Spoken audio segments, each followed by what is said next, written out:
apprendre le deadlift, on va utiliser quelques points clés pour bien mémoriser ce qu'on doit faire au niveau de la posture, du centre et pour aller du demi-sumo vers le conventionnel. Et après, vous pourrez bien sûr utiliser la version qui vous convient le mieux. Première chose qu'on va mettre en place, c'est le bracing. Donc avec un t, on va engager le centre du corps et s'assurer qu'avec ces mouvements, on est capable de contracter devant, sur les côtés, derrière pour avoir la bonne tension. Deuxièmement, à partir de la position bras tendu, on va venir abaisser l'épaule et engager le grand dorsal. C'est un mouvement qui va nous permettre ensuite de venir saisir la barre et placer les jambes correctement. Donc avec cette position, le brace dans le centre, l'épaule abaissée, on va venir descendre les bras en augmentant la tension dans le grand dorsal et dans les triceps. Ça va assurer que les bras vont rester tendus pendant le deadlift et que la force va bien se transmettre des jambes vers le haut du corps. Donc brace, tension, triceps, grand dorsal, on abaisse les bras et à partir de cette position, on va descendre naturellement dans cette position, les mains sur la barre. Pour le demi-sumo, ça va être simple. Vous allez resserrer les pieds et vous assurer que les genoux vont être juste à l'extérieur des coudes de chaque côté et ça va assurer votre position de départ. Pour l'ensemble de votre posture, les épaules vont être légèrement au-dessus des hanches, les hanches au-dessus des genoux pour vous assurer que la poussée ne va pas être ni trop un squat, ni trop un hinge où tout le bas du dos va prendre la charge.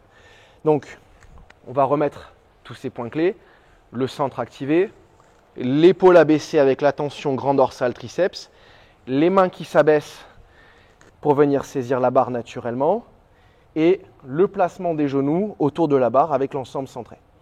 À partir de là, pour démarrer le mouvement et comme premier point de repère, on va placer la barre au milieu du pied, ce qui va nous permettre, quand on aura tous les placements, de venir nous glisser sous la barre, de la tracter légèrement vers nous pour avoir une position de départ légèrement vers l'arrière, à partir de laquelle on va pouvoir pousser et redresser le mouvement. Dans cette position, comme dans le conventionnel, la séquence de mouvements que vous pourriez avoir en tête, c'est de commencer avec un mouvement de presse à cuisse et de terminer avec un mouvement de hip thrust pour engager les fessiers et être verrouillé. On va garder la même logique quand on va travailler à partir de la position conventionnelle. On va partir du brace, de la position des bras, de l'engagement.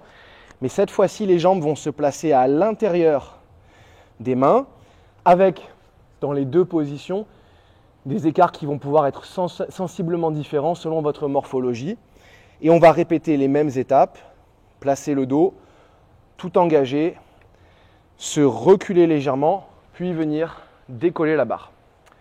À savoir une chose quand vous allez pratiquer le deadlift, ce que je vous conseille toujours, c'est commencer avec la barre au milieu du pied, effectuer la première répétition et laisser la barre tomber naturellement vers le sol. La barre avec la gravité va venir se placer naturellement par rapport à votre poids de corps et à partir de la deuxième répétition, vous avez un placement de la barre qui est plus efficient. Ce qui veut dire que quand vous faites votre échauffement, vous calibrez votre première rep, exactement comme on vient de le faire, vous retombez avec la barre et à partir de la deuxième rep, vous avez un meilleur placement et au fur et à mesure du temps, ça va améliorer votre positionnement sur le deadlift, que ce soit en demi-sumo ou en conventionnel. Le dernier point, quand les charges vont commencer à devoir être lourdes, on va parfois devoir pivoter la main pour avoir un grip mixte. Ce qui va être intéressant là, c'est de pivoter à partir du petit doigt, ici, donc pivoter pour avoir le placement des mains, ce qui va assurer un placement équivalent au niveau des épaules, une bonne répartition des forces, plutôt que de pivoter pour garder la main basse et d'avoir un bras qui va être trop compressé, ce qui va vous permettre d'avoir plus de force dans le mouvement. Et avec ça, vous avez les bonnes bases pour débuter.